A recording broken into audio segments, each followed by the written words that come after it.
हरे हरे हरे कृष्णा कृष्णा कृष्णा हरे हरे हरे राम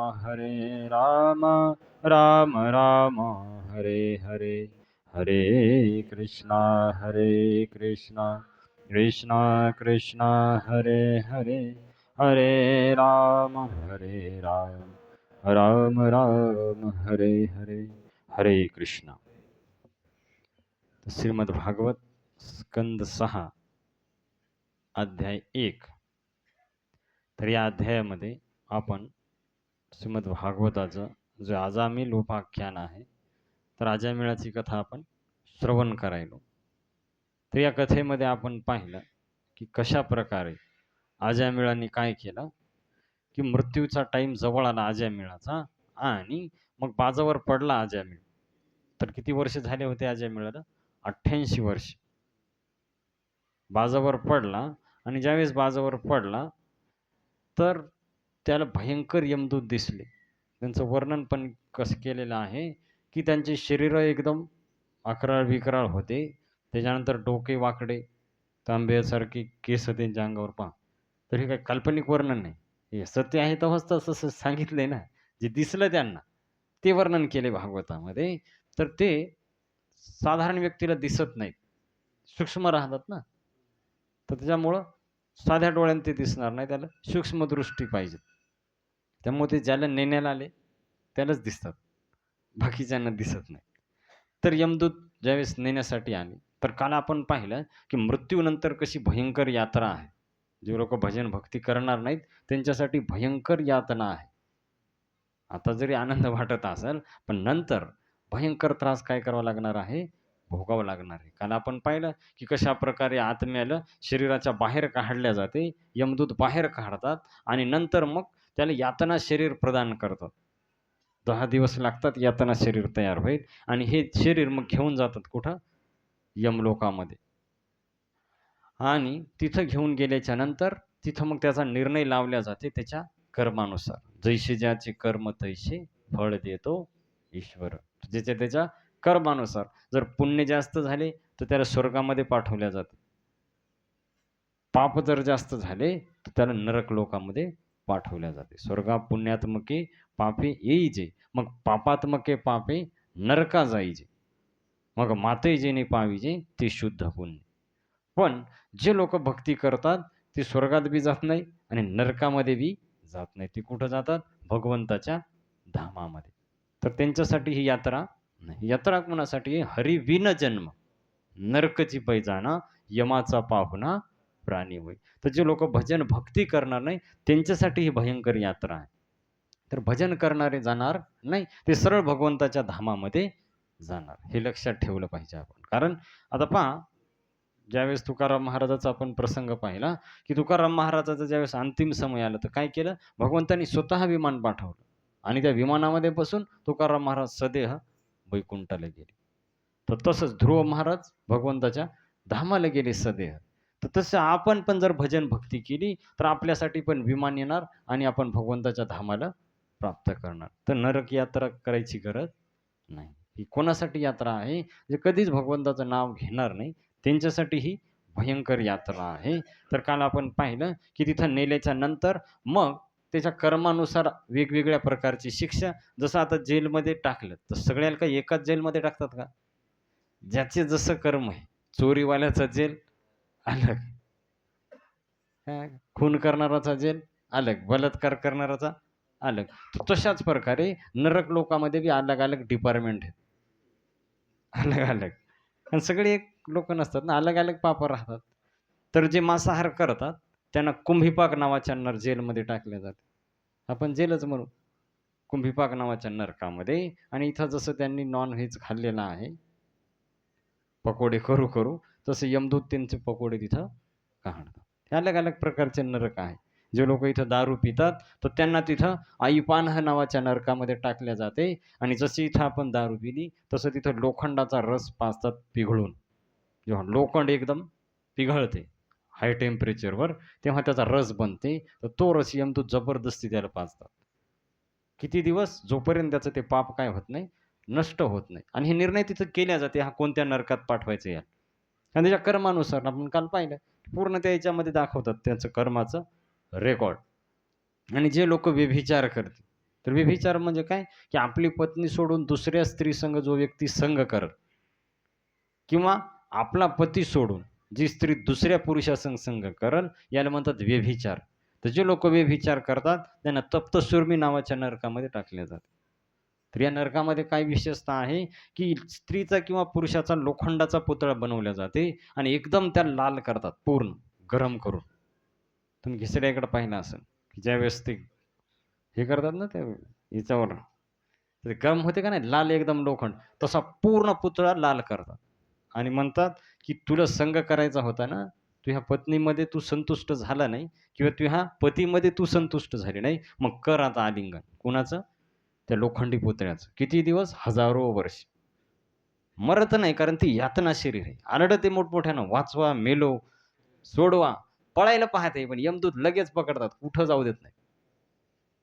कुठंच नाही. मारिती, तोडिती, झोडिती, निष्ठुर, यमाचे किंकर बहुसाल. हे काही उगाच लिहिलं नाही. हे सत्य आहे. तुम्ही वाचा, संतांच्या अभंगामध्ये वर्णन आहे, भागवतामध्ये वर्णन आहे, भगवद्गीतेमध्ये वर्णन आहे. एवढे शास्त्र सांगायले.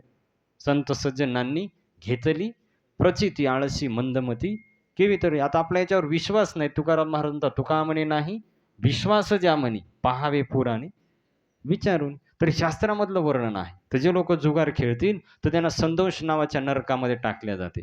आणि त्या नरकामध्ये काय शिक्षा आहे, की त्याचे चमडे सांडसीनं काढल्या जातात. हजारो वर्ष मरत नाही, लक्षात ठेवा. कोणत्याच नरकामध्ये मरत नाही तो आणि काही मलमपट्टी बी होत नाही. कारण दवाखाना नाही. दवाखाना इथं आहे. नरक लोकामध्ये दवाखाना नाही. फक्त त्रास होणार आणि तो व्यक्ती तडफडणार. मग त्याला तेव्हा पश्चाताप होते. जर भजन केलं असतं तर चांगलं झालं असतं. सांगू लागले. भागवत झालं होतं आपल्या गावात. पण तेव्हा ऐकलं नाही. माळ जर घातली असती तर बरं झालं असतं. तिथं वाट होते, पण तिथं काही फायदा नाही. कारण तिथं नवीन कर्म करता येत. नवीन कर्म फक्त पृथ्वीवर करता येते. बाकी सगळ्या भोग योनी आहेत. एकच योनी आहे मनुष्य योनी. त्याच्यामध्ये नवीन कर्म व्यक्ती करू शकते. त्याच्यामुळं म्हणले, की हा 84 लक्षचा फेरा चुकवायला चान्स फक्त या एका योनीमध्ये आहे. ही शरीर. जर या शरीरमध्ये आपण भगवंताचं भजन करून हे चक्र बंद नाही केलं, तर पुन्हा ते चक्र चालू होणार. 84 लक्ष योनी फिरता दुःख भोगले. त्यामुळे नामदेव महाराज म्हणतात, शेवटली पाळी तेव्हा मनुष्य जन्म चुकलिया वर्म फेरा पडे याच जन्मी ओळखी करा आत्माराम संसार सुगम भोगू नका. याच जन्मामध्ये याच देही घडे देवाचे भजन. जर केलं नाही तर भयंकर यातना काय करावं लागतील. तर असे भरपूर 28 नरकाचं वर्णन आहे. आपण काय सर्व पाहणार नाही. हे 4 जे आहेत कलियुगाचे मेन स्थान. त्याच्यामुळे याचं वर्णन आपण पाहिलं, की मांसाहार, नशापान, जुगार आणि व्यभिचार हे 4 कलियुगाचे स्थान आहे. या ठिकाणी कलियुग आहे आणि जिथं कलियुग आहे तिथं शांती सुख कधी येणार? तिथं फक्त भांडणं होणार. काही होणार नाही. तुम्ही पहा, सर्वात जास्त भांडणं या 4 जागी आहेत. तुम्ही जर पाहिलं. आणि तिथं सुख शांती नाही. पैसे दिसतील भरपूर, पण सुख शांती समाधान येणार नाही. हे लक्षात ठेवलं पाहिजे आपण. आणि हे शास्त्राचं वर्णन आहे. तुम्ही म्हणाल काय पुरावा आहे? आता पहा, तुकाराम महाराजांवर जास्त विश्वास आहे आपला. तर तुकाराम महाराजाचा अभंग सांगतो तुम्हाला. पहा काय म्हणतात तुकाराम महाराज. विषयाचे सुख येथे वाटे गोड, पुढे अवघड यमदंड. मारिती तोडिती झोडिती निष्ठुर, यमाचे किंकर बहुसाल. किती दिवस? बहुसाल शब्द आहे. बहुसाल कळते? बहु म्हणजे भरपूर, साल म्हणजे वर्ष, दिवस नाही. भरपूर दिवस त्याला काय केले जाते? त्रास दिले जाते. आणि काय त्रास आहे? आशीपत्र तरुवर खैराचे इंगळ, निघतील ज्वाळ तैलपाकी. तर काय करतात तिथं, की आसीपत्र वन एक नावाचा एक नरक आहे. तर त्याच्यामध्ये असे आपल्याला कसं झाडाला पानं राहतात साधी, तसे तिथं पत्राचे पानं राहतात. लोखंडी पत्र्याचे आणि त्याच्यातून पळायला लावतात आणि नाही पळलं तर फटके देतात. तर त्याचे असे तुकडे ब्लेडनं कसं कापतो आपण, तसं कापत आहे. त्या नरकामध्ये त्याला फिरवतात. शिक्षा आहे तिथं. त्याच्यानंतर म्हणले खैराचे इंगळ. ती जी कोळसा ज्यावेळेस गरम होते ना एकदम, त्याला इंगळ म्हणतात. तो टाकल्या जाते तोंडामध्ये. है ना, का जे लोकं दारू पितात त्यांच्यासाठी ती शिक्षा. निघतील ज्वाळ तैलपाकी. जे लोक मांसाहार करतात तर तेल पाक, तेल ज्यावेळेस गरम पडते तर तिथं त्याला काय केलं जातं, तशाच प्रकारे यमदूताला तेच काम, एक जण टाकणार आणि एक जण काढणार. किती दिवस जवरक ते पाप काय होत नाही, नष्ट होत नाही तोपर्यंत. तर त्याच्यामुळं सावध राहायला पाहिजे. पुढं काय म्हणतात तुकाराम महाराज पहा, तप्त भूमीवरी चालविती पायी. काल पाहिजे ना आपण कुठं चालवतात, गरम वाळू आहे आणि त्याच्यावर पैदल काय करतात, तप्त भूमीवरती चालविती पायी, अग्निस्तंभ बाही कवटाळविती. आताच मी सांगितलं अग्निस्तंभ म्हणजे स्त्रीचा किंवा पुरुषाचा लोखंडी पुतळा गरम, अग्निस्तंभ कवटाळविती बाही, हाताने जबरदस्ती त्याला आलिंगन करावं लागते. तर त्याच्यामुळं म्हणतात तुकाराम महाराज, मनोनी तुका येतो का कुलती, पुरे यातायाती गर्भवास. त्याच्यामुळं म्हणले सावध व्हा, याच्यामध्ये फसू नका, फार त्रास आहे. काकुळचल येऊन सांगायलो, लागून या पाया विनवितो तुम्हाला, करे टाळी बोलामुखी नाम विठ्ठलाचे. कारण ही इथंच संधी आहे, नंतर नाही. विठ्ठल विठ्ठल म्हणा वेळो वेळा, हा सुख सोहळा स्वर्गी नाही, वर नाही. कुठंच तुम्हाला नवीन कर्म करता येणार नाही. त्याच्यानं तुकाराम महाराज म्हणतात, मी सावध झालो, भजनाला लागलो, तुम्ही बी सावध व्हा. सावध झालो, सावध झालो, हरीच्या आलो जागरणा. मी भजनाला लागलो, आता तुम्ही बी सावध व्हा आणि भजन करा. जर ही नरक यातना काय करायची असेल, चुकवायची असेल. हरे कृष्णा हरे कृष्ण, कृष्ण कृष्ण हरे हरे, हरे राम राम राम हरे हरे. तर आता हे तुकाराम महाराजाचं प्रमाण पाहिलं. आता संत एकनाथ महाराज काय म्हणतात पहा, अनेक यातना यम करवील, कोण सोडविल तिथे तुझं. तर भयंकर यातना यम देणार, मग तुला कोण सोडवणार तिथं? कोणी मित्रमंडळ सोडवा येणार नाही, जे पार्टीमध्ये सामील होते ते बी तुमच्या शेजारीच येणार का नाही का, ती कोणी सोडवा येणार नाही. नातेवाईक सोडवायला येणार कालच पाहिलं, सोडविणार राजा देशीचा चौधरी, आणि कसोयरी भली भली. कोण सोडवा येणार आहे? तुका म्हणे तुला सोडविना कोणी, एका चक्रपाणी वाचून. त्याच्यानंतर भजन करायचे. भगवंताशिवाय तिथं कोणी वाचवायला येऊ शकत नाही, कोणीच नाही. तिथे कोणी सोडविना एका सद्गुरू वाचून. त्याच्यामुळे याचं महत्व आहे एवढं. तर हे एकनाथ महाराजाचं आहे. काल पण आपण पाहिलं, नामाविन मुख सर्पाचे ते बीळ, जिव्हा नव्हे काळ सर्प आहे, वाचा नव्हे लाव जळो त्याचे जिने, यातना भोगणे यमपुरी. अनेकाने त्या अभंगामध्ये बी परत हरिपाठ तर आपल्या सर्वांना पाठच आहे. हरिपाठामध्ये एक अभंग आहे स्पेशल. काय म्हणतात ज्ञानेश्वर महाराज, हरिविन जन्म नरकची पैजाना, यमाचा पाहुणा प्राणी हो. की जर भजन करणार नाही, हरीचं नाव घेणार नाही, तर तो नरकामध्ये जाणार आणि यमाचा पाहुणा होणार. आणि मग यमराज त्याला पाहुणचार करतील तिथं, काय ना का. आणि भगवद्गीतेमध्ये बी काय सांगितलंय, अनेक चित्त विभ्रांता मोहजाल समाव्रता, प्रसक्ता काम भोगेशु पतंती नरकेशु चो. हा भगवद्गीतेमध्ये श्लोक आहे 16व्या अध्यायामध्ये. तर काय होणार, असा व्यक्ती नरकामध्ये पडणार आणि भयंकर त्रास भोगणार. ते सर्व पुरावे आहेत. तर त्याच्यामध्ये आपण सावध व्हायला पाहिजे आणि भजन करायला पाहिजे. तर अशा प्रकारे भयंकर यातना आहे नरक यातना. आणि जे लोक वेटिंगवर आहेत त्यांना पितृलोकामध्ये ठेवल्या जाते, ज्याचा काही निर्णय लागला नाही. कारण पाप पुण्य सारखंच आहे, तर काही मेळ लागला त्यांचा, त्यांना पितृलोकामध्ये ठेवल्या जाते. त्यालाच आपण म्हणतो पितर. ते तिथं वाट पाहतात, त्यांचे नातेवाईक जे आहेत लेकरं, त्यांनी जर पुण्य कार्य केलं तर ते वर जातात स्वर्ग लोकामध्ये, आणि पाप कार्य केले तर नरक लोकामध्ये. कारण आता दोन्ही त्याच्यामुळे निर्णय लागत नाही. तर पितृलोकामध्ये, आणि पितरांचे देव कोण आहेत, आर्यमा. आर्यमा नाव आहे त्यांचं, आणि त्यांचं वाहन आहे कावळा. त्याच्यानं पिंड कोणाला चारतात, तर तो कावळा काय करते, तो पिंड घेते आणि पितृलोकामध्ये नेऊन देते. कोणाला, त्या आर्यमापाशी. आणि मग जिथं जो जीवात्मा आपला जो पितर आहे त्याला ते तिथं पिंड काय होते प्राप्त. किती शास्त्रीय कारण हे पहा. तुझ्या नावळ्यालाच बाकी कोणत्या पक्षाला खाऊ घातल्या जात, कारण तो आहे.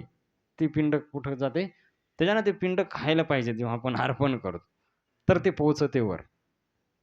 तर अशा प्रकारे सांगितलेलं आहे. तर हे वर्णन सत्य आहे, एकदम शास्त्रामध्ये सांगितलेलं आहे. तर आता पुढची कथा आपण श्रवण करू, अजय मेळाची. हे का विषय निघाला, कारण नंतर यात्रा कशी होते ते आपण पाहिलं. मृत्यूनंतर जे भजन करणार नाहीत त्यांच्यासाठी अशी भयंकर यातना लिहिलेली आहे. तर काय झालं की इकडं अजय ज्यावेळेस शेवटच्या क्षणी तडफडत पडला होता. अंतिम त्याला भयंकर ते यमदूत दिसले आणि तो फार घाबरला आणि तो त्याच्या मुलाला पुकारू लागला. मुलाचं नाव काय होतं? नारायण. नारायणा, नारायणा, नारायणा म्हणून मुलाला काय करू लागला? आवाज देऊ लागला आणि ज्यावेळेस हे यमदूत आले 3 यमदूत, तर यमदूतांनी पाहिलं, की नारायण, नारायण मोठमोठ्यानं हा म्हणायलाय. तर तेवढ्यामध्ये एक घटना काय घडली, की भगवंताचे 4 पार्षद आले. किती? 4 पार्षद आले आणि कसे आले ते? तर इथं काय म्हणतात पहा, की शंख, चक्र, गदा, कमळ हातामध्ये घेऊन चतुर्भुज रूपामध्ये त्यांच्या रूपाचं पण वर्णन केलेलं आहे, की कसे दिसू लागले ते? एकदम सुंदर भगवंतासारखंच रूप. 4 हात आहेत, प्रत्येक हातामध्ये आयुध आहे, गदा आहे एका हातामध्ये त्यांच्या, आहे ना का? आणि काय म्हणालेत? "घाबरू नको." अजय मिळाले म्हणालेत, "घाबरू नको, आम्ही आहे." आता पहा, ही जगातली एकमेव अशी घटना आहे, की दोन्ही पार्टी समोरासमोर आल्यात. कारण पापी लोकं नरकात जातात. त्यांचा न भगवंताच्या पार्षदाचा काही संबंध येत नाही. आणि जे भक्त आहेत ते वैकुंठाला जातात. त्यांचा आणि नरकाचा काही संबंध नाही. पण हा एकमेव असं उदाहरण आहे, की दोन्ही समोरासमोर आले पहिल्यांदा आयुष्यामध्ये. त्याच्यामुळे यांना बी हे माहीत नाही आणि यांना बी हे माहीत कधी दर्शनच नाही ना, कधी भेटच नाही तर त्यांना काय ओळख राहणार. तर हे डायरेक्ट समोरासमोर आले आणि आल्याच्या नंतर काय म्हणतात ते? घाबरू नका म्हणले. आता यमदूताला वाटलं, "अरे, सगळं आमच्याकडे रेकॉर्ड आहे, सगळ्या गोष्टी अर्धा बाहेर काढल्या अजयमिळ." पहा दृश्य कसं आहे, की अजयमिळ मेला नाही सगळा आणखी. फक्त अर्धा बाहेर काढलाय. ते यमपाश टाकला त्यांनी आणि बाहेर काढला अजयमिळ. तेवढ्यामध्ये तो नारायण म्हणला ना, मरायचे अंतिम. आणि तुकाराम महाराज काय म्हणतात, "अंतकाळी ज्याच्या नाम आले मुखी." तुका म्हणे सुखा पारणे अंतिम म्हणजे प्राण जेव्हा बाहेर निघालाय, त्या टाईमामध्ये नारायण नाव मुखाला आलं. कुणाच्या? अजयमिळाच्या. तर त्याचा परिणाम काय झाला, की 4 भगवंताचे पार्षद आले आणि पार्षद आल्याच्या नंतर काय म्हणतात पार्षद, की "घाबरू नका, चिंता करू नको." तर त्यावेळेस यांनी पाहिलं ध्यान देऊन भगवंताचे पार्षद एवढं दिव्य तेज त्यांच्या शरीरातून बाहेर निघाले. श्यामवर्ण आहे, चतुर्भुज रूप आहे, गळ्यामध्ये माळ आहे. तर अशा प्रकारे सुंदर मुकुट आहे. म्हणजे भगवंताचं जसं वर्णन तसंच यांचं वर्णन आहे. तर एवढं सुंदर ज्यावेळेस रूप पाहिल्याच्या नंतर पण यमदूतांनी विचार केला, "अरे, एवढे चांगले लोकं दिसायलेत, मग अशा पाप्याचा का पक्ष घ्यायलेत?" एवढे चांगले आहेत ना, तर मग चांगले लोकं तर निर्णय व्यवस्थित देतात. मग हे एवढे चांगले असून या पाप्याचा का पक्ष घ्यायलेत? तर त्याच्यामुळे ते काय म्हणतात, की "अरे" यमदूत म्हणतात, की "तुम्ही कोण आहेत? धर्मराजाच्या आज्ञेचं उल्लंघन करायले." कारण यांच्या दृष्टीमध्ये सगळ्यात श्रेष्ठ कोण आहे? यमराज. त्यांना यमराजाशिवाय दुसरं कोणी माहीतच नाही ना, दुसरा कोणता देवही माहीत नाही आणि काहीच माहीत नाही. तर त्याच्याने ते म्हणाले, की "यमराजाच्या आज्ञेचं उल्लंघन करणारे तुम्ही लोकं कोण आहेत?" कोण म्हणाले? यमदूत. कोण आलं? विष्णुदूत आला. तर यांनी हातामध्ये ते तलवार घेऊन, गदा घेऊन थांबवलं त्यांना. तर अजयमिळ पाहायला हे सगळं. मेला नाही ना आणखीन. जिताच आहे. तर ते दिसायले दृश्य भयंकर. इकडून विष्णूचे पार्षद आणि एका साइडनं आणि मधात अजयमिळ अर्धा. है ना, अर्धा बाहेर निघालाय, अर्धा बाजूवर झोपलेला आहे आणि ते दृश्य तो पाहायला. तर त्यावेळेस मग काय झालं, की म्हणले, "तुम्ही कोण आहेत? एवढं चांगलं रूप आहे तुमचं, सुंदर आहेत आणि धर्मराजाच्या आज्ञेचं उल्लंघन करायले." तर त्यावेळेस विष्णुदूत काय म्हणतात पहा, "अरे, धर्मराजाच्या आज्ञेचं उल्लंघन?" म्हणजे खरंच तुम्ही धर्मराजाचे दूत आहेत का दुसरे कोणी आहेत? हे म्हणतात, "मग धर्मराजाला तर सगळं माहीत आहे." मग यांना कसं काय माहीत नाही हरिनामाची महिमा, भगवंताच्या भक्तीची महिमा? म्हणजे तुम्ही खरंच धर्माचे दूत आहेत का? का दुसरे आमच्या भीतीमुळं म्हणायले तुम्ही, की आम्ही यमराजाचे दूत आहेत? खरं-खरं सांगा म्हणले तुम्ही कोण आहेत? नाहीतर पहा, आमच्या हातामध्ये गदा आहे. हे काहीच नाही, याच्या हातात फक्त दोरी होती ती. यांच्याकडे काय ते शस्त्र आले? यांच्या हातामध्ये चक्र आहे, त्याच्यानंतर गदा आहे, तलवार आहे. तर ती पाहून घाबरले यमदूत. कळलं का? लवकर सांगा म्हणले, नाही त्या गदेनंच काय करणार आता? ते अजामीळ बाजूलाच राहील म्हणे, अगोदर तुमचीच पिटाई होणार. तर ते घाबरले. तर म्हणले, "दंड काय सगळ्याला दिल्या जाते? का कोणाकोणाला सूट होते?" विष्णुदूत विचारले. ते दोघांचा संवाद चालू आहे, समोरासमोर. तर म्हणले, "दंड काय सगळ्याला दिला जाते का कोणाकोणाला सूट पण होते दंडामध्ये?" तर त्यावेळेस यमदूत काय म्हणतात पहा. याच्या पहिल्या प्रश्नाचं उत्तर देतात. काय म्हणतात? वेद प्रणिहितो धर्म, ही धर्मस्तद विपर्ययः वेदो नारायणः साक्षात स्वयंभूर इति शुश्रुमा. तर म्हणले वेद ज्या गोष्टीला सांगते हे करा तो धर्म आहे, आणि वेदाच्या विरुद्ध जे कार्य आहे ते अधर्म आहे. कळलं का? कारण हे म्हणले की धर्माचं तत्व सांगा, मग तुम्ही धर्मराजाचे दूत आहे तर धर्म कशाला म्हणतात ते सांगा. मग ते सांगायले की वेद प्रणिहितो धर्म, ती जी गोष्ट शास्त्रामध्ये सांगितली करायला त्याला म्हणतात धर्म, आणि जी गोष्ट शास्त्राच्या विरुद्ध आहे तिला काय म्हणतात? अधर्म आहे. तर सोप्या भाषेमध्ये की पहा की शास्त्रामध्ये ज्या गोष्टी सांगितल्यात करायला तो धर्म आहे. सत्य बोलणं धर्म आहे. आई वडिलांची सेवा करणं धर्म आहे. हे म्हणजे शास्त्रामध्ये सांगितलेलं भगवंताची भक्ती करणं हा धर्म आहे. तीर्थयात्रा करणं हा धर्म, ज्या शास्त्रामध्ये गोष्टी सांगितल्यात. आणि शास्त्राच्या विरुद्ध जसं मांसाहार करणं हा काय आहे? अधर्म आहे. शास्त्राच्या विरुद्ध आहे ना. शास्त्रामध्ये परवानगी देत नाही हिंसा करायला कोणाची. दारू पिणं हा काय आहे? अधर्म आहे. तर त्याच्यामुळं म्हणले जुगार खेळणं हा काय आहे? अधर्म आहे. व्यभिचार करणं हा काय आहे? अधर्म आहे. दुसऱ्या जीवाला त्रास देणं हा अधर्म आहे म्हणले. तर त्याच्यामुळं या दोन्हीचं पण रेकॉर्ड असते म्हणे. किती धर्मानुसार वागलाय आणि किती अधर्मानुसार वागलाय. या दोन्ही गोष्टी आमच्याकडे लिहिलेल्या असतात. असे चालू नाही आम्ही. आम्ही यमराजाचे दूत आहेत. त्यांना काय माहिती विष्णुदूताची काय किंमत आहे? यांना माहीत नाही ना. हे म्हणतात आम्ही यमराजाचे दूत आहेत आणि आमच्याकडे सर्व रेकॉर्ड आहे म्हणे अजामिळाचं. असेच आलो नाही. चित्रगुप्तानं सर्व रेकॉर्ड काढलेले तेव्हा आम्ही आलो. पूर्ण पुराव्यासहित कैद्याला न्यायला आलो. असं नाही. डायरेक्ट कशी हातकडी घालणार कोण? पूर्ण पुरावा लागेल ना. तर सर्व आमच्याकडे म्हणले पुरावा आहे. आणि वेदामध्ये ज्या सांगितलेल्या गोष्टी त्या सत्य आहेत का? कारण वेद साक्षात नारायण आहे. वेदो नारायणः साक्षात. कारण वेद कोण्या माणसाची रचना नाही. वेदाचा लेखक कोणीच नाही. कारण वेद भगवंताच्या श्वासातून प्रगट झाले. जिनके श्वास वेद श्रुतिचारी. रामायणामध्ये म्हणले की ज्यांच्या श्वासातून वेद काय झालेत? प्रकट झाले. ते राम शिकायला गेले वशिष्ठ ऋषीकडे. म्हणून तुळशीदासजी आश्चर्य व्यक्त करतात की जिनके श्वास वेद श्रुतिचारी सो प्रभू पडेय कौतुक भारी. म्हणजे आश्चर्य आहे म्हणे की ज्यांच्या श्वासातून वेद निघलेत ते भगवंत शिकण्यासाठी गेले वशिष्ठ ऋषीच्या आश्रमामध्ये प्रभू रामचंद्र. म्हणजे त्यांना शिकायची गरज नाही, फक्त शिकवण्यासाठी कसं राहिलं पाहिजे. तर म्हणले पूर्ण त्यांचं काय आहे आमच्याकडं रेकॉर्ड आहे. आणि आम्ही काय असेच येत नाही. पूर्ण याचं रेकॉर्ड आहे. 14 साक्षीदार आहेत म्हणले प्रत्येक जीवाची. किती? त्यांच्याद्वारे पूर्ण आमच्याकडे रेकॉर्ड आहे हे तयार केलेलं. तर काल आपण पाहिलं कोणते कोणते साक्षीदार आहेत. सूर्य एक साक्षीदार आहे. चंद्र हे पंचमहाभूत कळलं का? पृथ्वी, आप, जल, वायू, आकाश हे पंचमहाभूत आहे. त्याच्यानंतर दिशा, दिवस, रात्र, संध्याकाळ हे पूर्ण साक्षीदार आहेत म्हणले. काळ एक साक्षीदार आहे. त्याच्यानंतर स्वयं परमात्मा एक साक्षीदार आहे. तर असे या सर्वांकडे रेकॉर्ड असते जीवाचं. आणि ते लिहून घेतात काय काय यांनी कर्म केले प्रत्येकाचं. आणि ज्याचं जसं कर्म आहे त्याच्यानुसार फळ आम्ही देतो. कळलं का? जैसी करणी वैसा फल, आज नाही तो निश्चित कल. आता जरी दिसेना पण नंतर निश्चितपणे ते काय करावं लागेल? भोगावं लागेल म्हणले. कारण जो जसं कर्म करते तसं फळ त्याला प्राप्त होणारच. एका भजनामध्ये म्हणले ना, जगी जीवनाचे सार घ्यावे जाणूनी सत्वर, जैसे ज्याचे कर्म तैसे फळ दे तू ईश्वर. तर हे पहा, देह करी जे जे काही आत्मा भोगतो नंतर, जैसे ज्याचे कर्म तैसे फळ दे तू ईश्वर. लोक म्हणतात ना, मेलं की संपलं. शरीर तर इथंच नष्ट व्हायले.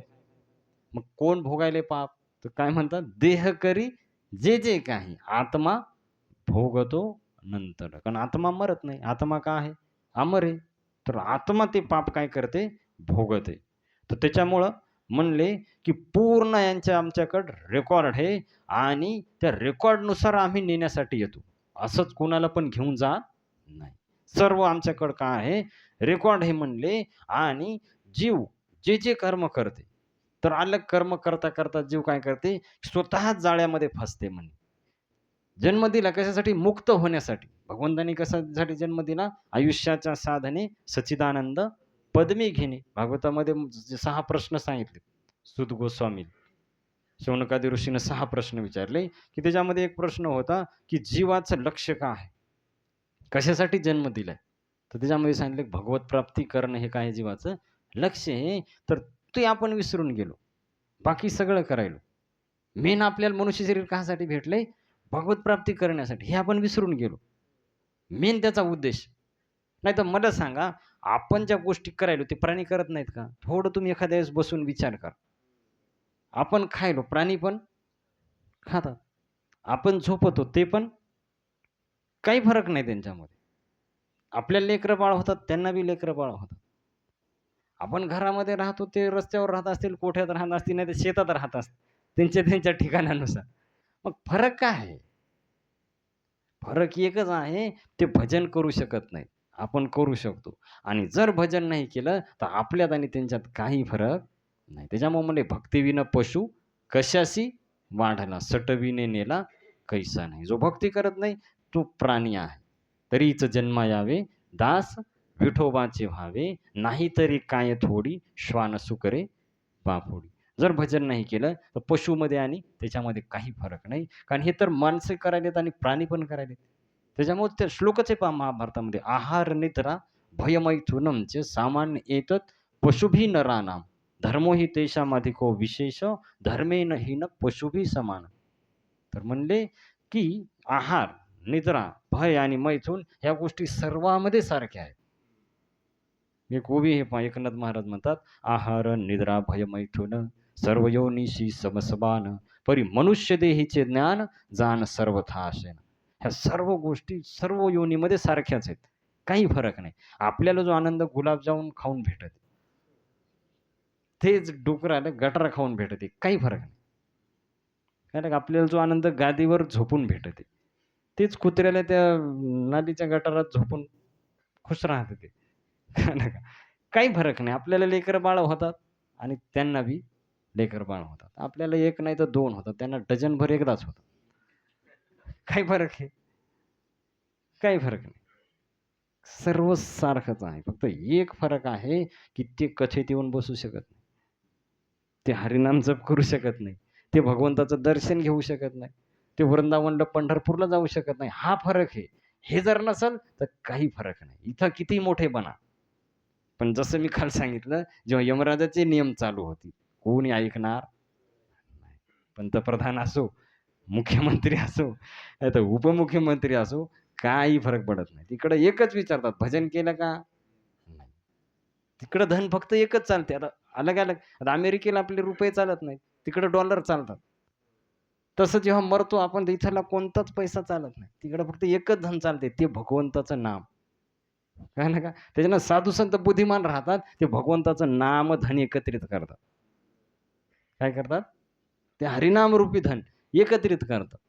त्याच्यामुळे संत मीराबाई म्हणतात ना, "पायोजी मैने राम रतन धन पायो, वस्तू अमूलिक दी मेरे सद्गुरु, कृपा कर अपनायो, पायोजी मैने राम रतन धन पायो." तर हे धन एकत्रित करतात साधू संत. भगवंताचं नामरूपी धन. राम नाम रूपी धन, कृष्ण राम रूपी धन. त्याच्यामुळं त्यांना नंतर बी चिंता नाही. आणि ते संग जाते. खर्च ना खोटे, चोर ना लुटे, दिन दिन बढत सवायो, पायोजी मैने राम रतन धन पायो. तर अशा प्रकारे ते धन कुठं नष्ट होत नाही, चोरी होत नाही, काहाची चिंता नाही, वाटणी होत नाही, ओझवी होत नाही आणि कायमस्वरूपी आपल्या सोबत राहते आणि मृत्यूनंतर बी चालते. हे धन इथंच संपते, पण हरिनामरूपी धन. त्याच्यानं हे धन एकत्रित करायचा आपण प्रयत्न केला पाहिजे. हरे कृष्णा हरे कृष्ण कृष्णा कृष्णा हरे हरे, हरे राम राम राम हरे हरे. तर हे धन जे एकत्रित करतील त्यांना चिंता नाही. त्याच्यामुळे म्हणलेले, कोण धनवान आहे? धनवंता सोयी जाणी, जाके राम नाम धन होय. तोच धनी आहे जगामध्ये ज्याच्याकडे राम नामरूपी काय आहे? धन आहे. कृष्ण नामरूपी धन आहे. तो व्यक्ती काय आहे? धनवान आहे. त्यांना चिंता नाही. त्यामुळे साधू संत म्हणतात, लुट लो जिसका दिल चाहे मैं शोर मचाऊ, गली गली राम नाम के हिरे मोती मै बिखरावू गली गली. तर हे भगवंताचं नामरूपी धान एकत्रित करतात साधू संत, इथं बी सुखी राहतात. कारण जो नाम घेईल तो इथं समाधानी राहणार. नाम तुझे घेता देवा होई समाधान, ज्ञानदेवा रम्य रमले समाधान, हरीचे चिंतन सर्व काळ. इथं बी सुखी राहतात आणि ते नाम त्यांना भगवंताचं धाम प्राप्त करून देते. ज्ञानदेवा ध्यानी रामकृष्ण म्हणी त्याने वैकुंठ भुवनी घरी केली. त्याच्यामुळे भक्त दोन्हीकडे बी विजयी आहे. संसारामध्ये बी दुःख नाही आणि मृत्यूनंतर बी दुःख नाही. आणि जे विषयी आहे किंवा भगवंताला जे विमुख आहे ते इथं बी दुःख भोगायला आहे. कारण सारखी चिंता लागलेली राहते, सुखी नाही. आणि मृत्यूनंतर ती भयंकर नरक यातना जशी ऐकली काल आपण, ती भोगावंच लागणार. तुम्ही म्हणा नका म्हणू, काही फरक पडणार नाही. तुमचा नियम तिथं कोणी ऐकणार नाही. तिथं भगवंताचे नियम चालू होतात, यमराजाचे नियम. जेव्हा तुमचा मृत्यू झाला, तुमचे नियम संपले, तिथं भगवंताचे नियम चालू होणार. का नका. तर त्याच्यामुळं हे जे शास्त्र सांगायला त्याच्यावर विचार करायला पाहिजे. तर यमदूत म्हणतात की कर्मानुसार त्यांना शिक्षा होते म्हणणी, आणि ही भगवंताची जी भक्ती करत नाही त्यांना ही शिक्षा आम्ही देण्यासाठी येतो. कारण हे मुक्त होण्यासाठी शरीर दिले, पण हे लोक काय करतात की त्या रेशमच्या किड्यासारखं त्याच्यातच गुंतून राहतात आणि बाहेरच पडत नाही. रेशम पाहिलं का, रेशमचा किडा ते डबीसारखा असं. हां, ते एवढं पॅक करून घेते आतमध्ये की बाहेर निघायला रस्ताच ठेवत नाही. मग त्याच्यामुळे काय होते, तडफडून मरते, श्वास घ्यायला जागा नाही ना. तर तसं जेव्हा आपण पृथ्वीवर भगवंतानी पाठवलं, तर काय म्हणलं होतं आपण, गर्भामध्ये वचन देऊन आलोय, एक वेळ खरी या दुःखा वेगळे दुरिताचे जाळे उगवणी. काय म्हणलो भगवंताला, आठवी न पाय हा माझा नवस रात्रही दिवस पांडुरंगा. हे प्रभू, मी तुमचं रात्र दिवस भजन करीन, मला एकदा बाहेर काढा. आणि जसा बाहेर आला म्हणते, कोण देव, बैमान झाला का नाही. आणि बैमान माणसाला दंड होणारच. भगवंताला वचन देऊन आलोय आपण. हे भागवतामध्ये वर्णन आहे 3ऱ्या स्कंदामध्ये. कपिल देव माता देव होतील सांग. जीव गर्भामध्ये प्रार्थना करते, प्रभू मला एकदा तुम्ही बाहेर काढा, मी तुमचं 24 तास भजन करेन. एकदा मग तुम्ही बाहेर काढा या गर्भाच्या दुःखातून. काय नका.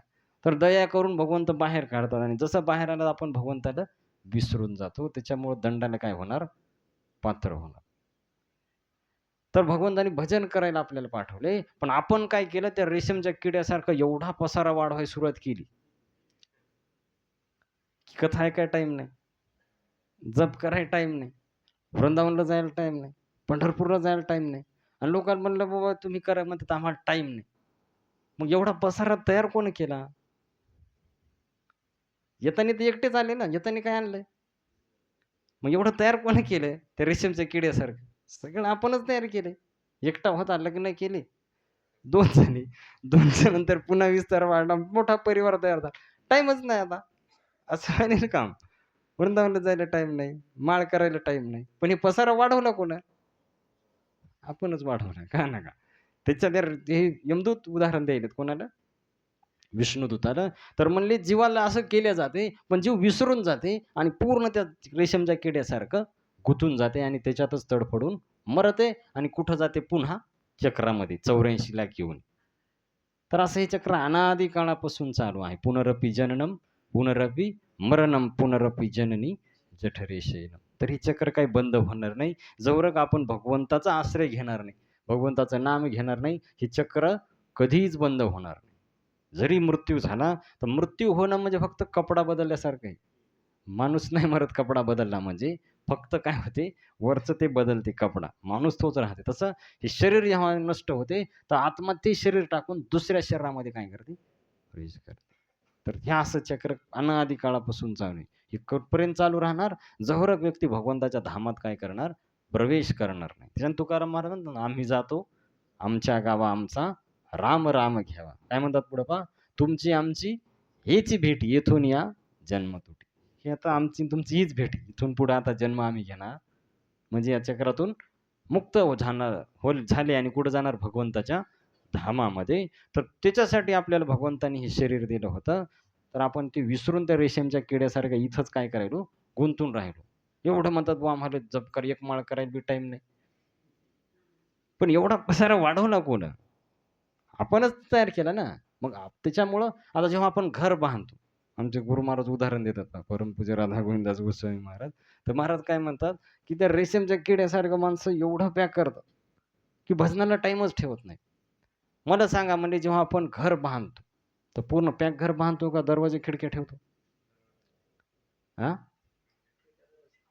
अगोदर जागा ती फिक्स करतो खिडकीची आणि दरवाजाची. नंतर घर बांधायला सुरुवात करतो. का? कारण मरणार मधात गुदमरून. मग तसंच संसार जेव्हा येतो आपण, तर थोडा दरवाजा ठेवायला पाहिजे म्हणले. 1-2 माळीसाठी तरी. एखादी तरी खिडकी ठेवायला पाहिजे वृंदावनला जाण्यापुरती. पॅक मधातच गुदमरून मेल्यावर किती अवघड आहे. हां ना का? व्यर्थ चाललंय ना जीवन. तुकाराम महाराज स्पष्ट म्हणतात, "सांगतो तुम्हासी भजा रे विठ्ठला, नाही तरी गेला जन्मवाया." जर भजन नाही केलं, तर एवढं दुर्लभ माणसाचं शरीर प्राप्त होऊन काय होणार?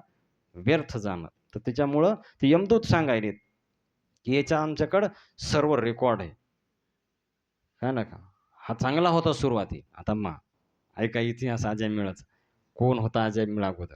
हरे कृष्णा, हरे कृष्णा, कृष्णा हरे हरे. हरे हरे राम, राम राम. तर म्हणले हा अजयमेळ पहिले फार चांगला होता. आता पूर्वाचा इतिहास सांगायचा अजयमेळ अगोदर कोण होता? तर हे कोण कोणाला बोलायले? विष्णुदूत आले, यमदूत सांगायलेत अजयमेळाचा कथा, की कोण होता अजयमेळ? यमदूत सांगायलेत. तर काय म्हणतात यमदूत पहा, तर एवढा विद्वान होता, की सर्व ग्रंथाचा यानं अभ्यास केला होता. अगोदर सर्व ग्रंथाचा अभ्यास केला होता. सर्व गुण संपन्न होता. नेहमी खरं बोलायचं. पहा, कोणती हिंसा करायचा नाही. अजयमेळाचं अगोदरचं जीवन कसं होतं. त्याच्यानंतर म्हणले, की हा ब्रह्मचारी होता. सर्व सद्गुण होते याच्यामध्ये. आई-वडिलांच्या आज्ञेचं पालन करायचं. गुरुच्या आज्ञेचं पालन करायचं. असे सर्व गुण संपन्न होता हा अजयमेळ. मग काय झालं मग? विष्णुदूत म्हणले एवढा चांगला होता, तर मग काय झालं अशी घटना याच्या जीवनामध्ये? तर म्हणले एक दिवस वडिलांनी सांगितलं यज्ञ करायचा होता वडिलाला, तर यज्ञासाठी समिधा, जी लाकडं राहतात ना तुम्ही पाहिलं असेल, ज्यावेळेस ते यज्ञ करतात वास्तुशांतीचा, तर ते अलग-अलग प्रकारचे लाकडं टाकतात त्याच्यामध्ये. तर ते लाकडं आणण्यासाठी वडिलांनी पाठवलं अजयमेळाला कुठं? जंगलामध्ये. आणि मग अजयमेळ ते लाकडं आणण्यासाठी जंगलामध्ये गेला. यज्ञामध्ये टाकण्यासाठी आणि जंगलामध्ये गेला ते सर्व लाकडं, फुलं, फळं जे काही लागत होतं ते एकत्रित केलं आणि येऊ लागला. तर येता-येता काय झालं, की ज्यावेळेस येऊ लागला, तर येताना त्याला एक दृश्य दिसलं.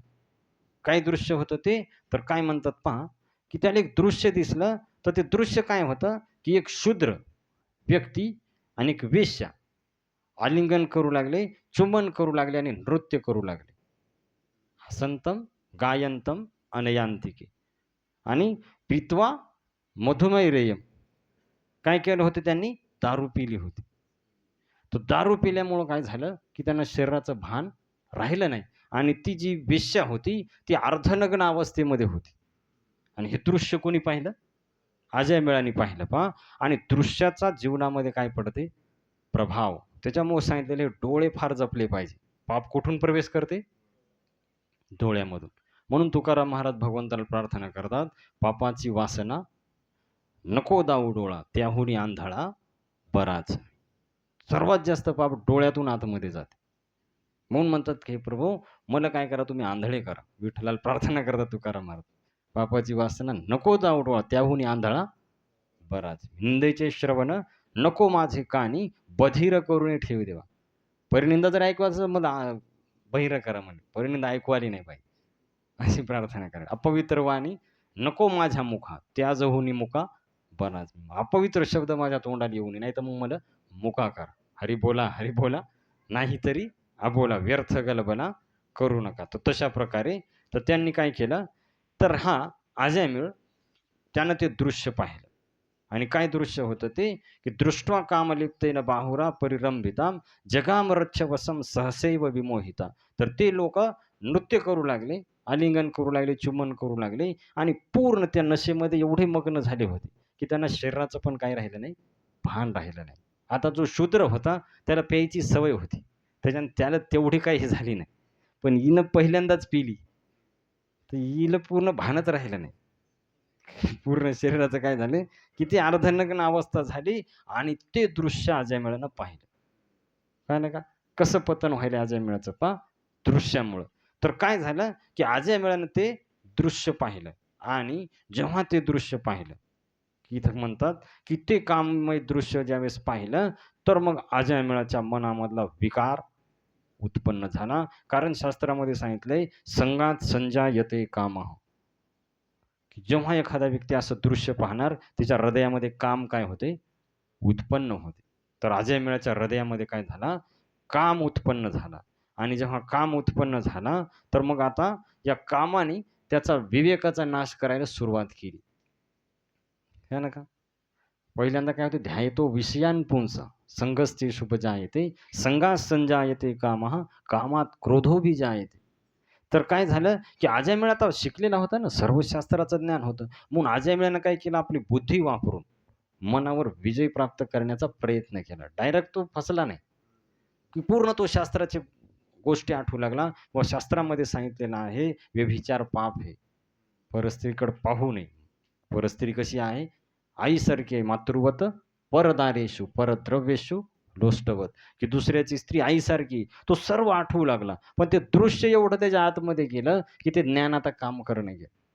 पहा, तर एवढं राहतं हे वाईट दृश्याचा प्रभाव, की तुमचं ज्ञान काय होत नाही, काम करत नाही. तर त्याच्यामुळं डोळे फार सांभाळले पाहिजे, की जेव्हा ते डोक्यामध्ये जाईल, तर ते त्याचा प्रभाव करणारच, वाईट दृश्य. त्याच्यामुळे साधू संत म्हणतात, की बाबा, की असं दृश्य तुम्ही पाहू नका, नाहीतर तुमचं काय होऊ शकते, पतन होऊ शकते. तर अजयमेळाच्या डोक्यामध्ये सारखं ते दृश्य फिरू लागलं आणि अजयमेळानं विचार केला, खरा आनंद तर हे भोगायले. आता पहा, मनानं सुरुवात केली, चुकीचं मार्गदर्शन करायला. मन काय सांगू लागलं अजयमेळाला, "अरे, तू मेलाबली पूजा करू करून यज्ञाचे लाकडं आणू आणू. खरा आनंद तर हे दोघं घ्यायलेत. तू काय करायला यज्ञ करू करू? काही नाही म्हणे याच्यामध्ये पडले. तू खरा आनंद ते घ्यायलेत म्हणे." आणि जेव्हा तो घरी आला, तर घरी आल्याच्या नंतर अजयमेळ ते टाकायला यज्ञामध्ये लाकडं, पण सगळं चित्र कुठं आठवू लागलं ते दृश्य. वाईट दृश्याचा प्रभाव फार लवकर पडते. चांगले दृश्य एवढ्या लवकर लक्षात राहत नाही. हे सर्वांना अनुभव आहे आपला. मागच्या वर्षी कीर्तन काय सांगितलं होतं आठवत नाही. पण 10 वर्षापूर्वी एखादा पिक्चर जर पाहिला असेल, फक्त नाव घेतलं की स्टोरी येते समोर पूर्ण पिक्चरची. म्हणजे वाईट दृश्याचा प्रभाव काय पडते? जास्त पडते. चांगल्या दृश्याचा पडत नाही. हो ना. कथेमध्ये आता किती वेळा नावं सांगितलेत. राम, लक्ष्मण, भरत, शत्रुघ्न यांच्या पत्न्याचे नाव काय? किती वेळा ऐकलं तरी मागे-पुढे होते. हो ना. पण जुन्या एखाद्या पिक्चरमध्ये म्हणलं हिरो कोण होता? लगेच लक्षात राहते. नाही, नाही. कारण वाईट दृश्याचा प्रभाव लवकर पडत. चांगल्या गोष्टी लवकर कारण मनाचा स्वभाव कसा आहे? पाणी कोणीकडे वाहते जास्त? उताराकडे. तसं मन नेहमी पतनाकडे जाते आणि या मनाला काय करावं लागते? संतांच्या संगतीमध्ये याचा मार्ग बदलावा लागतो. हरिपाठात तेच तर म्हणले, संतांचे संगती मनोमार्ग गती, आकळावा श्रीपती येणे पंथी. तर या मनाला काय करावं लागेल? संतांच्या संगती त्याचा मार्ग बदलावा लागेल. जे सहज चाललंय पापाकडं, त्याला भगवंताकडे लावावं लागेल. मनात येथे धाव घेई राहे विठोबाचे पायी. तेव्हा हे मन त्याच्यामुळेच अमरीश महाराजांनी आपलं मन कुठं लावलं? सवय मनः कृष्ण पदारविंदयो वचासी वैकुंठ गुणानुवर्णने करौ हरेर मंदिर मार्जनादिषु श्रुतीम चकाराम अच्युत सत्कथोदय. आपलं मन श्रीकृष्णामध्ये लावलं. तर अजयमेळानं भरपूर प्रयत्न केला, पण त्याच्या डोळ्यासमोरून ते दृश्य काही जाईना आणि त्या दृश्यामुळं याचा विकार उत्पन्न झाला. तर कामाला कशाचा आधार आहे? दृश्याचा. तर जेव्हा ते दृश्य पाहते, तर कामविकार त्याचा काय होते? जागृत होते. जेव्हा अश्लील दृश्य आपण पाहणार, तर किती बी आपण झोपलेला असला आपला विकार, तर आपोआप ते काय होते? जागृत होते. तर अजयमेळाचा कामविकार जागृत झाला आणि यांनी काय केलं मग अजयमेळानं भरपूर प्रयत्न केला रोखण्याचा, पण पूर्ण ज्ञान त्याचं नष्ट झालं. काहीच कोणतंच ज्ञान काम केलं नाही. एक दृश्य फक्त. तेच त्याच्या डोक्यामध्ये सारखं फिरू लागलं आणि मग काय झालं, की तो गेला आणि मग त्या वेश्येसंग संपर्क वाढवला. तर ब्राह्मण होता, पण वेश्येकडे जाऊ लागला पहा. आणि अजयमेळाचा विवाह पण झाला होता, हे बी लक्षात ठेवा. पत्नी होती अजयमेळाची घरी, पण पूर्वी लहानपणी विवाह व्हायचा. तर ती तरुण आणखीन झाली नव्हती. विवाह झालेला होता. विवाह लहानपणीच व्हायचा, पण नंतर ती स्त्री घरी यायची तरुण झाल्याच्या नंतर. तर विवाह झालेला होता. पण काय केलं होतं, की ती लहान होती अजामिळाची पत्नी. तर यांनी काय केलं, की आपल्या पत्नीला घरातून काढून दिलं. पहा, आता बाप सुरू झाले अजामिळ. हे यमदूत सांगायलेत कोणाला? विष्णुदूताला का नेण्यासाठी आलो आम्ही? कोणाला? अजामिळ. त्याचं कारण सांगायलेत. तर म्हणले एवढा चांगला होता आणि यांनी काय केलं मग, की आपल्या ब्राह्मणाची पत्नी होती, ब्राह्मणाची मुलगी होती म्हणे, त्या ब्राह्मण पत्नीला घरातून काढून दिलं. आणि हा एकटा होता आई-वडिलांना. याचं काम होतं आई-वडिलांची सेवा करायला पाहिजे. दुसरा कोणी भाऊ नाही. तर आई-वडिलांना पण घरातून काढून दिलं आणि त्या वेश्येला घरामध्ये आणून ठेवलं. आता पहा किती पाप झाले म्हणे. त्या वेश्येला घरामध्ये आणलं आणि वेश्येच्या हातचं बनवलेलं दूषित अन्न तो खाऊ लागला. आणि त्याच्यामुळे याची पूर्ण बुद्धी भ्रष्ट झाली. कारण जैसा खाय अन्न वैसा बने मन. जसं आपण अन्न खाणार तशी बुद्धी बनते. तर अशा पापी व्यक्तीचं अन्न खाल्ल्यामुळे अजयमेळाची बुद्धी पूर्णपणे भ्रष्ट झाली. ते वेश्येचं हातचं खाऊ खाऊ. कळलं का? आणि मग त्यांनी काय केलं, आता आई-वडिलाला घरातून काढून दिलं, पत्नीला काढून दिलं आणि मग त्या वेश्येचं पालन-पोषण करू लागला. आता त्या वेश्येला भरपूर लेकरं झालेली होती अगोदरच. ते लेकरं आणले घरी आणि त्यांचं पालन-पोषण स्वतः करायला. पहा किती पाप. ब्राह्मण होता, सर्व ब्राह्मणाचे कामं सोडले, दारू प्यायला सुरुवात केली. जुगार खेळू लागला, मांसाहार करू लागला. मग सांगा म्हणे याचे पाप काही कमी आहेत का? हा नरकात नाही जाणार तर कुठं जाणार? विष्णुदूताला सांगायलेत कोण? यमदूत. तर त्याच्यामुळं आमच्याकडे सर्व रेकॉर्ड आहे म्हणे आज यमळाचं. तेव्हा आम्ही आलो याला नेण्यासाठी. तर हा एवढा पापी हे म्हणले आणि एवढे पाप यांनी केले, पण यांनी कधीच पापाचं प्रायश्चित्त केलं नाही. आपण ऐकलं होतं, जर पाप झालं आणि पापाचं प्रायश्चित्त केलं तर पाप काय होते? नष्ट होते. पण यांनी कधी पापाचं प्रायश्चित्त पण केलं नाही. तर त्याच्यामुळं आम्ही पूर्ण त्या रेकॉर्डसहित आलो. आम्हाला यमराजांनी पाठवले. चित्रगुप्ताकडे लिस्ट होती आणि ती लिस्ट सर्व घेऊन तुम्हाला आता वाचून दाखवली. तर या लिस्टनुसार हा 100% नरकामध्ये हजारो वर्ष आता हा दुःख भोगणार आणि याला आम्ही काय करणार? शुद्ध करणार. जसं कपडा मळल्यावर काय करतो आपण? धुतो. तसं याला आता म्हणजे हा फार दूषित झालाय. याला आम्ही शुद्ध करणार. त्याच्यामुळं आम्ही याला आता कुठं घेऊन जाणार? नरक लोकामध्ये घेऊन जाणार आणि याला दंड देणार. तुम्ही आडवे येऊ नका. आता हे पूर्ण व्यवस्थित सांगितलं पहा. यमदूताचं काही चूक नाही. फक्त चूक काय झाली त्यांच्याकडून, त्यांना हरिनामाची महिमा माहीत नव्हती. सगळं बरोबर आहे. पाप हे सगळे आहेत आणि पूर्ण रेकॉर्ड पण आहे त्यांच्याकडं आणि यमदूतांनी पाठवले बी. तर त्याच्यामुळे म्हणले, "तुम्ही यांना अडवू नका. हे एकदम पापी माणूस आहे. यांना आम्ही नरकात घेऊन जाणार, दंड देणार. तुम्ही काय करा, आमच्या रस्त्याहून बाजूला व्हा." एवढं बोलले आणि यमदूत थांबले. आता विष्णुदूतांनी बोलायला सुरुवात केली. काय म्हणतात विष्णुदूत पहा, की "अरे, फार किती दुःखद गोष्ट आहे म्हणले, की धर्मराजाच्या सभेमध्ये अधर्माने प्रवेश केलाय. आम्ही तर ऐकलं धर्मराजाला सर्व धर्माचं ज्ञान आहे आणि इथं धर्मराजाच्या सभेमध्ये अधर्म व्हायलाय. म्हणले किती म्हणले अदंडनीय व्यक्ती दंड द्यायलेत. हा बिलकुल दंडाला पात्र नाही म्हणे अशामुळे. आणि त्या व्यक्तीला काय करायलेत? दंड द्यायलेत म्हणले. जर राजाच प्रजेला मारत असेल तर कोण वाचवणार? पहा दृष्टांत काय द्यायले.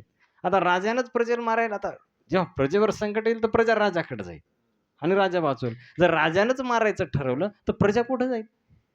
कळलं का? तर त्याच्यानंतर म्हणले, जर एखादा आई आहे, तर आईनंच लेकराला मारायचं ठरवलं, तर त्याला कोण वाचवणार आहे? तसं म्हणले धर्मराज आणि धर्मराजाच्या सभेमध्ये अधर्म, हे कसं शक्य आहे म्हणे. तर ते चुकायलंय म्हणले आणि मोठाले लोक जे करतात, यद्यत आचरती श्रेयान नितस्तत्त्वविह्यते स यत्प्रमाणं कुरुते लोकस्तदनुवर्तते. तर मोठाले लोक जसं करतात तसंच लहानाले लोक आचरण करतात. भगवद्गीतेमध्ये पण असा श्लोक आहे पहा, यद्यद आचरती श्रेष्ठस्तत्तद्देवेतरो जनाः स यत्प्रमाणं कुरुते लोकस्तदनुवर्तते. आणि म्हणजे मोठाले लोक जे करतात, इथं वडील जे जे करीती तया नाम धर्म ठेवती तेच आचरती सामान्य सकळ. तर त्याच्यामुळे म्हणले एखाद्याच्या मांडीवर झोपाव आणि त्यानं जर गळा दाबला तर कोण वाचवणार हे?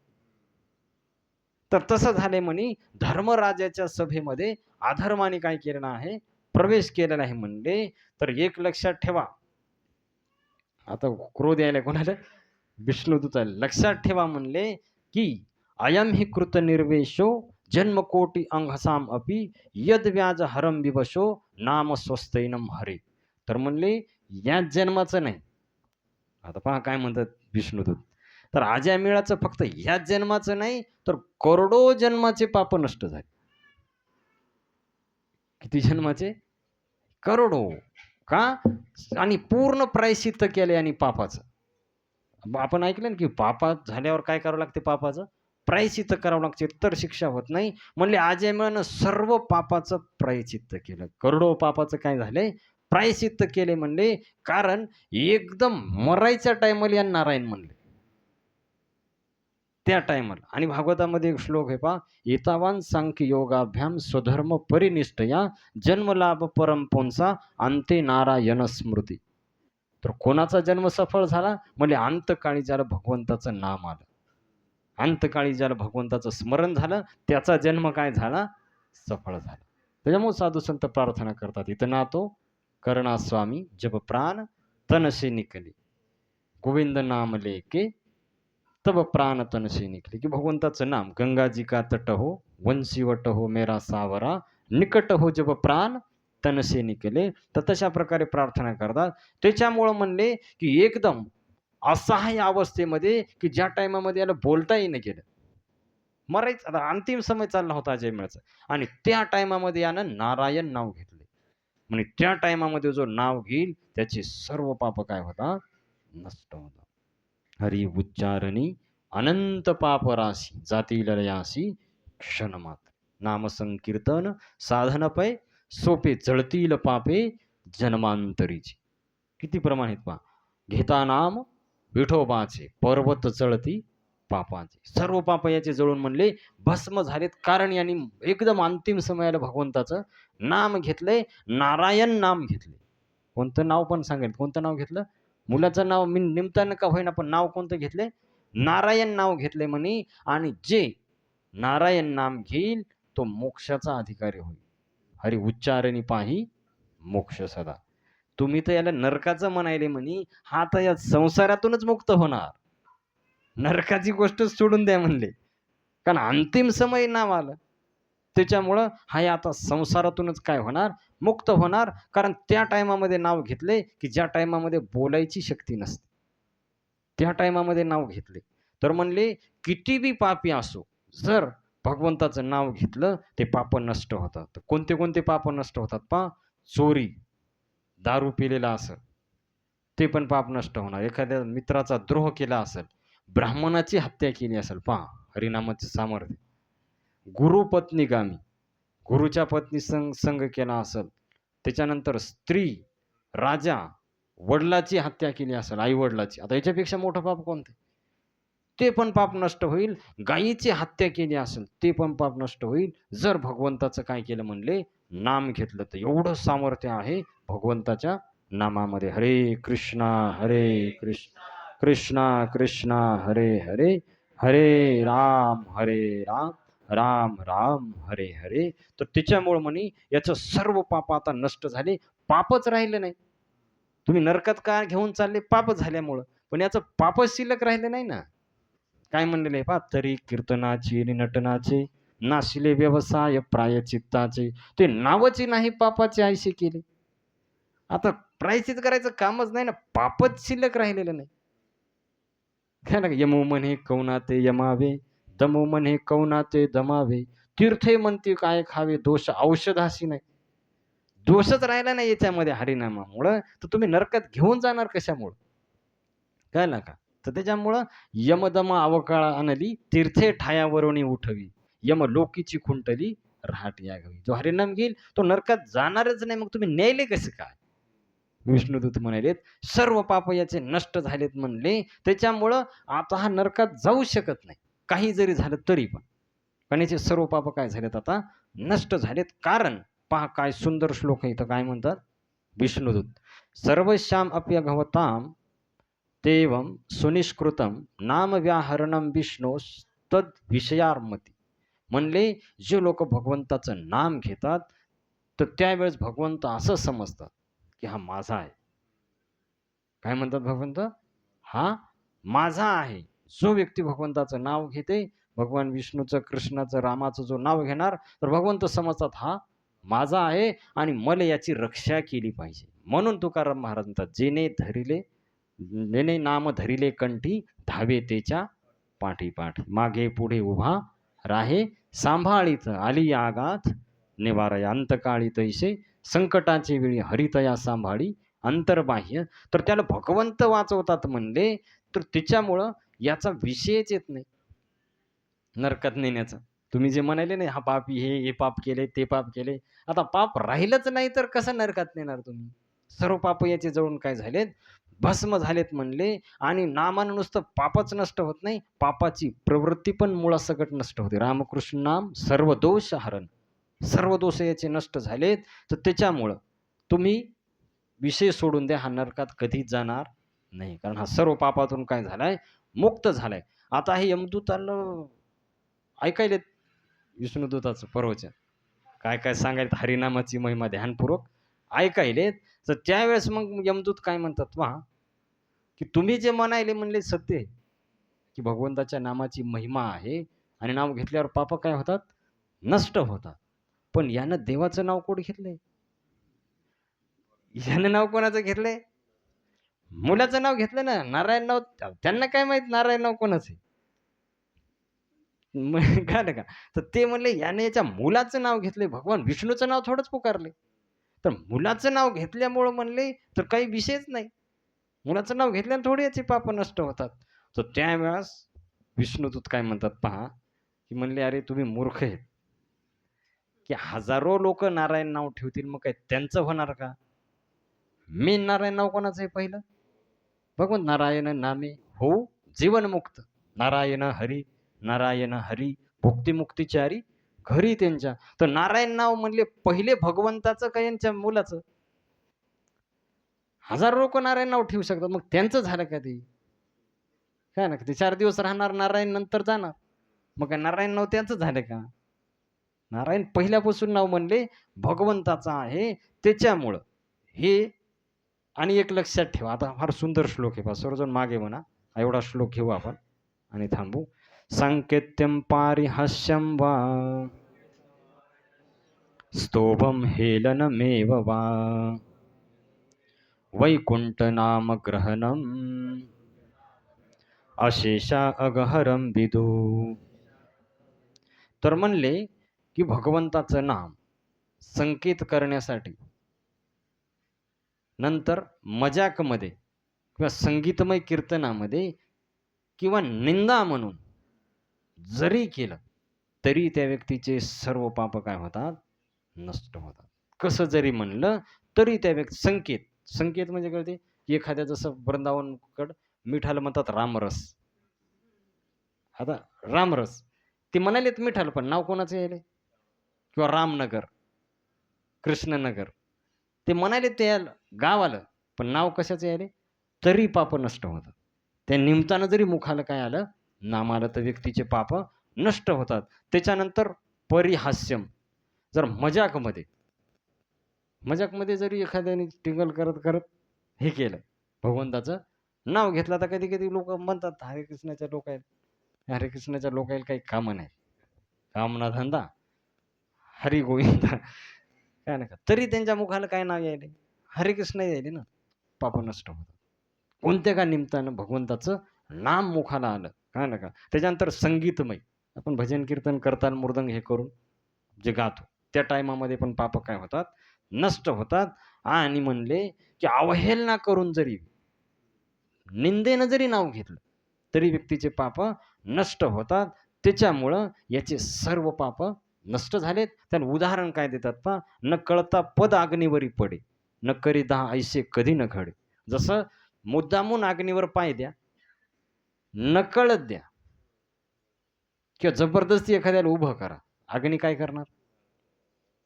काम करणार का नाही अग्नीचं? तसं म्हणले, कसं जरी नाम मुद्दामून घेऊ, जबरदस्ती घेऊ किंवा नकळत घेऊ, त्या व्यक्तीचे पाप काय होतात? नष्ट. हरिनाम मुखाला आलं, पाप नष्ट झाले. नाम संकीर्तनम यस्य सर्व पाप प्रणाशनम प्रणामो दुःख शमनस तम नमामि हरिम परम. त्याच्यामुळे आजमिळाचं एक बी पाप शिल्लक राहिलेलं आहे. मग तुम्ही नरकात नेले कसे? हा नरकात जाण्याचा अधिकारीच नाही, हा तर वैकुंठाला जाण्याचा काय झाला? अधिकारी झाला. तर अशा प्रकारे हे दोघांचा संवाद ऐकायलाय कोण? कोण ऐकायलंय? अजामिळ मेला नाही. लक्षात आहे का नाही तुमच्या? अजामिळ आहे का नाही? का गेले तिकडे लिलीमध्ये? हरे कृष्णा हरे कृष्ण कृष्णा कृष्णा हरे हरे हरे राम राम राम हरे हरे. तर अजामिळ हे सर्व ऐकायलाय. आणि मग अजामिळ विचार करू लागला, जर नारायण नाव घेतलं नसतं तर आपलं काय झालं असतं. तर आता अजामिळाला करू द्या विचार. उद्या आपण पाहू की अजामिळ काय करते आता नंतर. काय ना का. तर उद्या आता तो प्रसंग आपण श्रवण करू. श्रीकृष्णचंद्र भगवान की, श्रीमद भागवत महापुराण की, श्री वृंदावन धाम की, शील प्रभुपाद की, निताई गौर प्रेमानंद. जय जय श्री राधे श्याम, जय जय श्री राधे श्याम, जय जय श्री राधे श्याम.